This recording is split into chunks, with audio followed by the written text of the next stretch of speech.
नमस्कार दोस्तों, आज कांग्रेस पार्टी के लोकसभा में उपनेता, लोकसभा और राज्यसभा के मेरे सम्मानित सांसद साथी मानिक टेगोर जी, राजीव सातव जी, गौरव गोगोई जी, जसबीर गिल डिम्पा जी, हाईबी ईडन जी, हम सब आपके बीच में उपस्थित हैं। प्रधानमंत्री पद पर बैठे,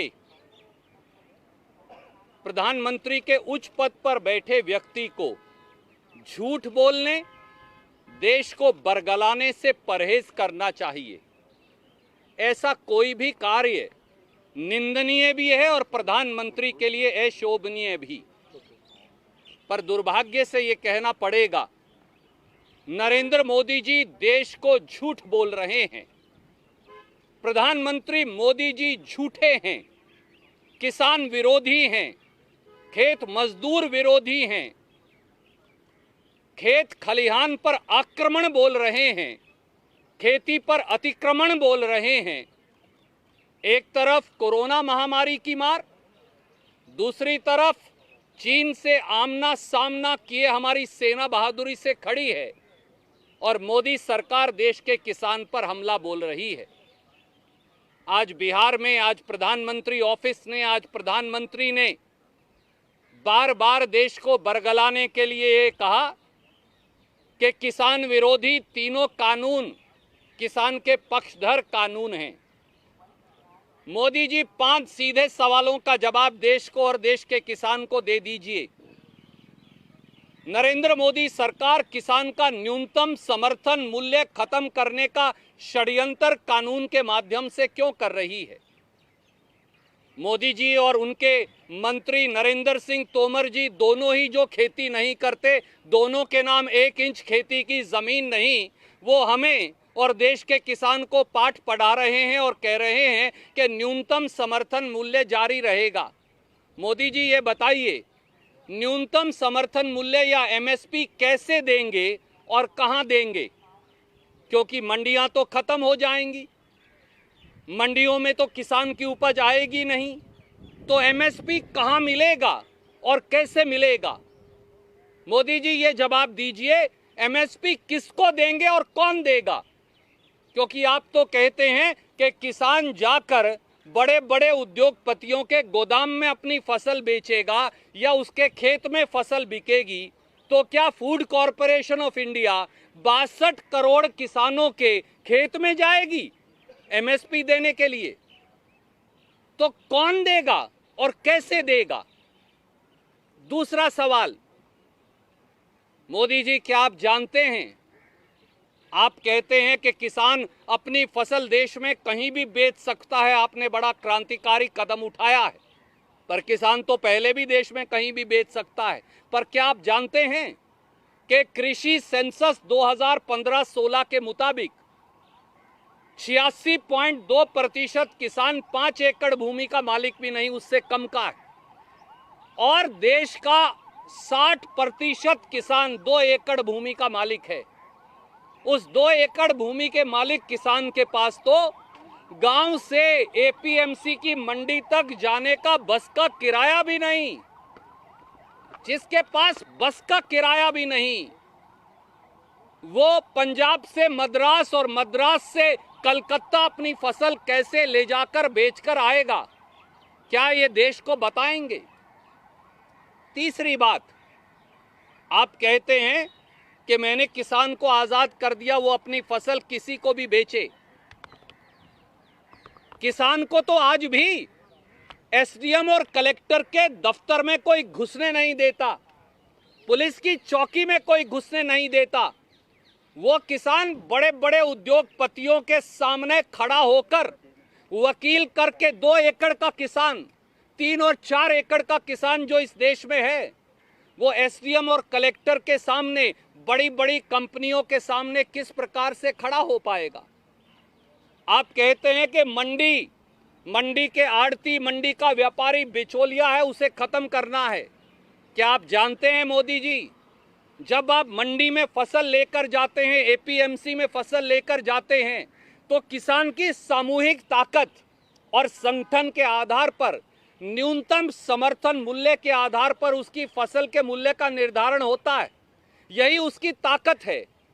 पर जब आप मंडी ही तोड़ देंगे, जब एपीएमसी एक्ट ही तोड़ देंगे, जब उसको अपनी फसल अपने खेत में बेचनी पड़ेगी, तो 15.5 करोड़ किसान या कुल 62 करोड़ देश का किसान और खेत मजदूर अपने अपने खेत में 2-2 एकड़ के लिए सामूहिक संगठन बनाकर रेट का निर्धारण कैसे करेगा? और उन करोड़ों मजदूरों का क्या होगा जो मंडियों में काम करते हैं? उन लाखों करोड़ों ट्रांसपोर्टर्स का क्या होगा? मुनीमों का क्या होगा? गरीबों का क्या होगा जो फसल को छानते हैं, साफ करते हैं और फिर एफसीआई को बेचते हैं? क्या आपने इस बात के बारे में सोचा?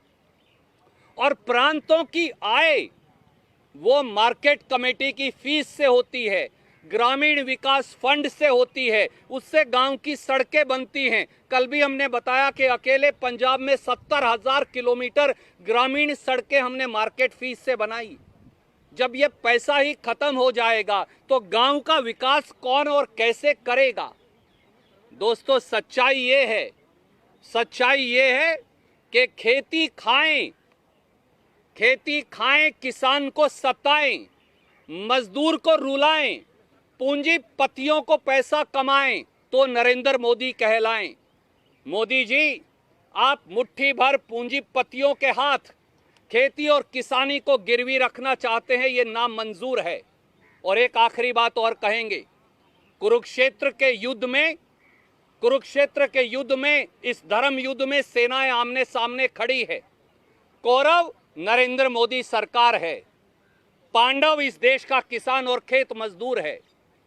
कांग्रेस उस किसान के साथ पांडवों के पाले में खड़ी है। आदरणीय साथियों, हम मोदी जी को ये भी कहेंगे कि महाभारत के युद्ध में दोनों तरफ सेनाएं अब खड़ी हैं और बिसात बिछ चुकी है। एक तरफ भारतीय जनता पार्टी है जो कौरव हैं इस देश के किसानों के विरोधी, और दूसरी तरफ किसान और खेत मजदूर पांडव खड़े हैं। कांग्रेस पांडवों के पाले में खड़ी है। अब केवल भारतीय जनता पार्टी को नहीं, अब सत्ता की चाशनी और मलाई खा रहे हर राजनीतिक दल को निर्णय लेना पड़ेगा। नीतीश बाबू, जनता दल को यह निर्णय करना पड़ेगा, वो कौरवों के पाले में मोदी जी के साथ खड़े होंगे किसान के विरोध में या किसान के पक्ष में। अकाली दल बादल को भी ये निर्णय करना पड़ेगा कि वो कौरवों के साथ हैं या किसान के साथ हैं। उनके साथ साथ टीआरएस को भी ये फैसला करना पड़ेगा, एआईएडीएमके को भी ये फैसला करना पड़ेगा, भारतीय जनता पार्टी जेजेपी को भी ये फैसला करना पड़ेगा, वाईएसआर कांग्रेस को भी ये फैसला करना पड़ेगा। इस देश के हर राजनीतिक दल को अब ये फैसला करना पड़ेगा कि वो किसान विरोधी मोदी सरकार कौरवों के साथ खड़े हैं या वो पांडवों के साथ देश के किसानों के पाले में खड़े होने को तैयार हैं। ये निर्णय अब सबसे आवश्यक है। सत्ता की मलाई और चाशनी बहुत खाली, अब देश के किसान और मजदूर के पक्ष में खड़े होने का समय है और यही वक्त की मांग भी है। इससे पहले कि हम आपके सवाल लें, मैं लोकसभा में डिप्टी लीडर गौरव गोगोई जी को कहूंगा कि वो अपनी बात जोड़ेंगे और फिर अंत में हम आपके सवालों का जवाब लेंगे। धन्यवाद रणदीप जी। मैं संक्षेप में कहूँगा, पिछले दिन प्रधानमंत्री मोदी जी का जन्मदिन, लेकिन उनके जन्मदिन के जश्न में भारत का किसान शामिल नहीं था। उनके जन्मदिन के जश्न में भारत का वो बड़ा बड़ा उद्योगपति जो किसी क्षेत्र में घुसकर अपना मुनाफा कमाना चाहता है, उनके लिए कल का दिन जश्न का दिन था। लेकिन वो पंजाब और हरियाणा का किसान जिसने पिछले 3-4 महीनों में देश को अनाज दिया, हमारे भूखे श्रमिकों को खाना दिया, कल का दिन उनके लिए काला दिन साबित हुआ। अफसोस की बात यह है कि प्रधानमंत्री मोदी जी आप जिस कृषि क्षेत्र के बिल पर आप भाषण दे रहे थे, कल जब बिल सदन में था तो आप सदन में अनुपस्थित थे। सदन में तर्क के साथ लोगों को समझा पाते कि क्यों ये बिल किसानों के हित में है, इतना साहस आप में नहीं था। एक राजनीतिक दल के एक चुनावी मंशा के साथ भाषण देना तो आसान है। भाषण तो आपने काफी दिए, सपने तो आपने काफी दिखाए। 15 लाख, 2 करोड़ नौकरी, digital India, smart city, smart India, get up India, इन भाषणों और झूठे सपनों की तालिका बहुत लंबी है और भारत के लोग भी पहचान चुके हैं। अफसोस की बात यह है कि अब जिस बिहार में जाके आज आपने चुनावी भाषण दी, उस बिहार में एपीएमसी एक्ट अबॉलिश हुआ। अब वहां पे बताइए कि बिहार में जब एपीएमसी एक्ट खत्म हुआ तो बिहार के किसान को कितनी पीड़ा हुई, क्या इसका अंदाजा है आपको? देश के विभिन्न संगठन, किसान संगठन, अकादमिया के विभिन्न प्रतिनिधि सभी कहते हैं कि बिहार एक ऐसा उदाहरण है कि आप ये मत समझिए कि एपीएमसी को खत्म करने से किसानों के दिन अच्छे होंगे। नहीं, किसानों के दिन और खराब हुए हैं। अगर किसान कहीं सुरक्षित अपने आप को महसूस करता है तो पंजाब जैसे राज्य में, जहां पे हमारे मुख्यमंत्री कैप्टन अमरिंदर सिंह ने उनको आशा की किरण दिखाई। इसीलिए मैंने ये बात रखी थी कि भाजपा और मोदी जी के बातें ये जैसे मकड़ी की जाल है वैसे हैं। सुनने में तो अच्छे, लेकिन आप जब करीब जाते हो तो उस मकड़ी के जाल में फंसकर आपका घर नष्ट हो जाता है। यही हुआ डिमोनेटाइजेशन में, यही हुआ लॉकडाउन में, यही हुआ जब जिस तरीके से जीएसटी की प्रक्रिया पूरे देश में लगाई। तो मोदी जी के भाषणों में ना विश्वास सुनाई देता है, ना विकास दिखाई देता है, सिर्फ दिखाई देता है तो उद्योगपति के चेहरों की मुस्कान। धन्यवाद।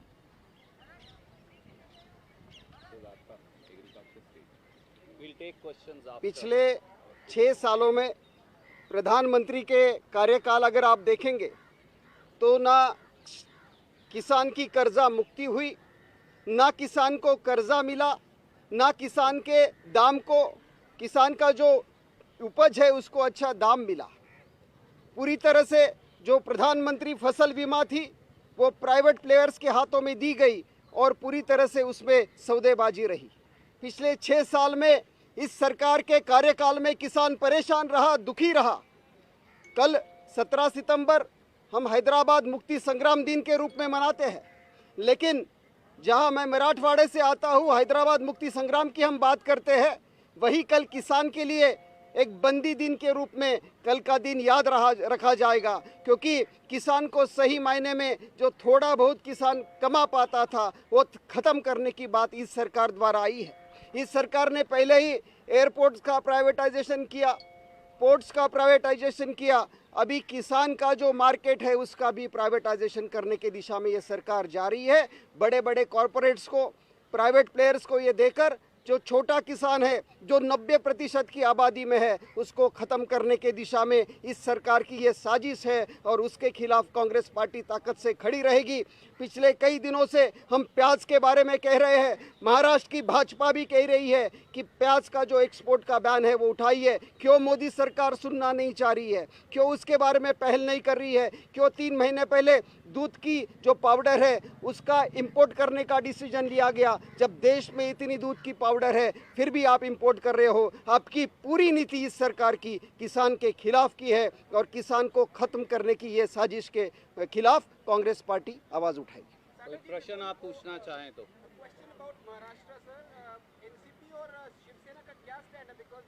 I'll answer. I spoke to them.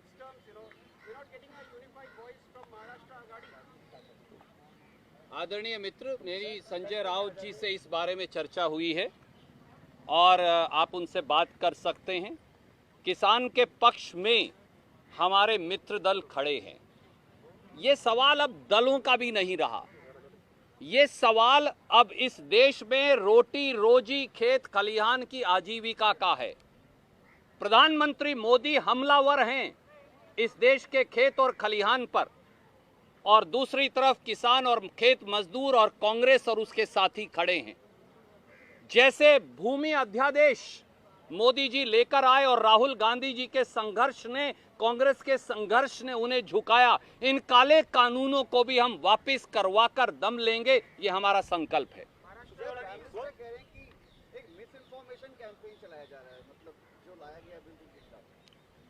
आपकी बात बिल्कुल सही है। प्रधानमंत्री देश को बरगला रहे हैं, प्रधानमंत्री देश को दिग्भ्रमित कर रहे हैं, प्रधानमंत्री देश को झूठ बोल रहे हैं। बड़े दुख से हमको ये कहना पड़ता है, प्रधानमंत्री नरेंद्र मोदी झूठे हैं, किसान विरोधी हैं, मजदूर विरोधी हैं। ये तीनों काले कानून इस देश की खेती को पूंजीपतियों की ड्योढ़ी पर गिरवी रखने का भाजपाई षड्यंत्र है। न्यूनतम समर्थन मूल्य खत्म करने का षड्यंत्र है। मंडियों को जहां किसान को उपज की कीमत मिलती है, उन्हें खत्म करने का षड्यंत्र है।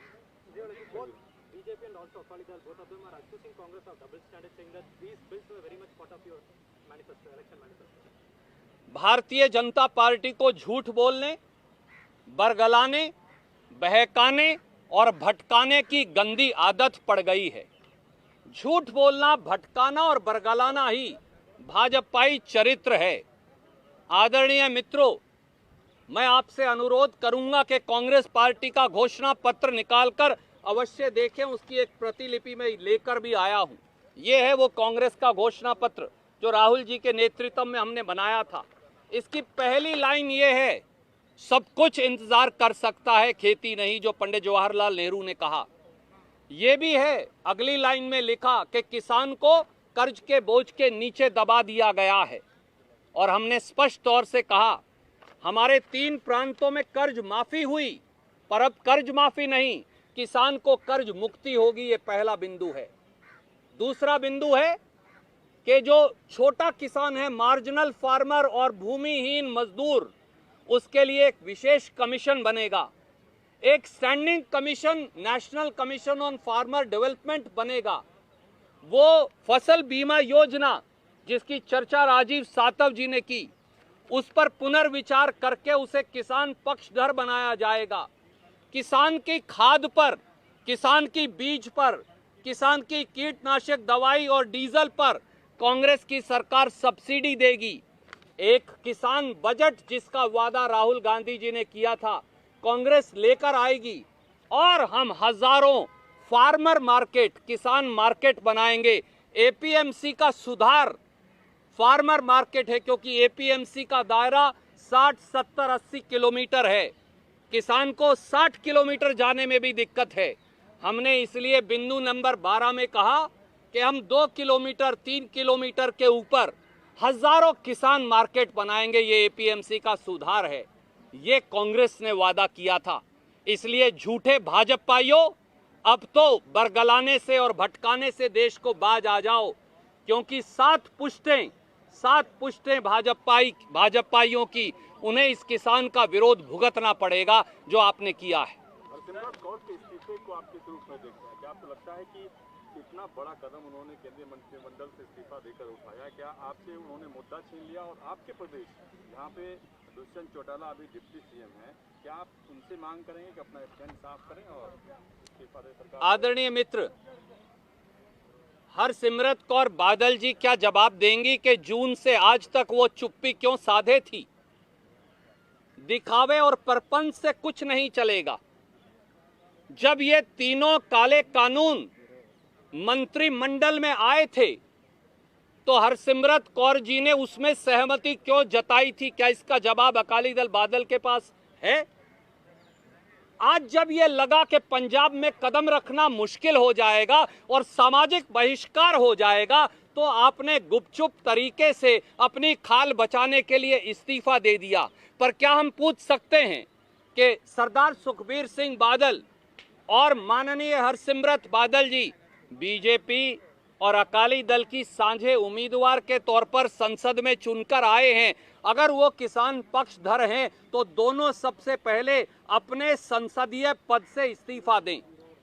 और आज भी अकाली दल बादल क्यों पक्षधर बना बैठा है सरकार का, मोदी जी की गोदी में क्यों बैठा है, एनडीए के अंदर क्यों है, वो भारतीय जनता पार्टी की मोदी सरकार से समर्थन वापस क्यों नहीं लेते। और पड़ोस में दुष्यंत चौटाला जो उप मुख्यमंत्री के पद का आनंद उठा रहे हैं, वो घोर पाप कर रहे हैं, ऐसा पाप कर रहे हैं जिसके लिए उन्हें हरियाणा का किसान कभी माफ नहीं करेगा। वो सत्ता का आनंद लेना छोड़कर, मनोहर लाल खट्टर की गोदी में बैठना छोड़कर, भाजपा के तलवे चाटना छोड़कर, भाजपा का पिछलगू बनना छोड़कर बाहर आए और किसान के साथ किसान की लड़ाई में खड़े हों, वरना जजप्पा का नामो निशान हरियाणा से मिट जाएगा। वो जनता दल बिहार के अंदर हो, वो वाईएसआर कांग्रेस आंध्र प्रदेश के अंदर हो, वो टीआरएस हो, वो बीजू जनता दल हो, वो अकाली दल बादल हो, वो जेजेपी हो, ये सत्ता की मलाई खाने वाले इन सब राजनीतिक दलों को अब निर्णय करना पड़ेगा कि महाभारत की लड़ाई में वो मोदी सरकार के कौरवों के साथ खड़े हैं या पांडवों के साथ धर्म और न्याय और नीति के साथ। धन्यवाद। Thank you. सर, एक सवाल है कि बिहार भी कृषि प्रदेश है, वहाँ चुनाव होने वाला है, ऐसे वक्त में ये विधेयक पारित हुआ है, तो बिहार के अलावा पूरे देश भर में आपकी पार्टी और तमाम आप जिन सहयोगी पार्टियों की बात कर रहे हैं, वो अगर वो आपके साथ हैं तो आने वाले दिनों में रणनीति क्या होगी बिहार में भी और देश भर में? देखिए, कहीं ना कहीं किसान विरोधी इन कानूनों के सूत्रधार नीतीश कुमार और वहां वाले छोटे मोदी जी हैं, सुशील मोदी जी। 2006-07 में इस षड्यंत्र की शुरुआत करते हुए मोदी जी के नेतृत्व में छोटे मोदी जी और नीतीश बाबू ने ये काला कानून बिहार में लागू किया था। आज बिहार का किसान, जैसा गौरव गोगोई जी ने तफसील से बताया, दर दर की ठोकरें खा रहा है। संसद से संघर्ष, संसद से सड़क तक कांग्रेस पार्टी संघर्ष को लेकर संकल्पबद्ध है। इस बात को सुनिश्चित रहिए, हम इस सरकार की ईंट से ईंट बजा देंगे, पर किसानों के ऊपर इस काले कानून का साया पड़ने से जहां तक जब तक आखिरी कतरा हमारे अंदर खून का है, हम इसके लिए राहुल गांधी जी और सोनिया गांधी जी के नेतृत्व में लड़ते रहेंगे। धन्यवाद।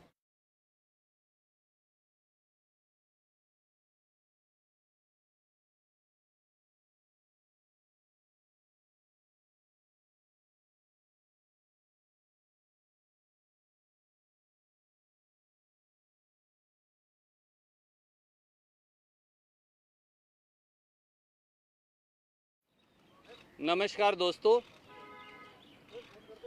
आज कांग्रेस पार्टी के लोकसभा में उपनेता, लोकसभा और राज्य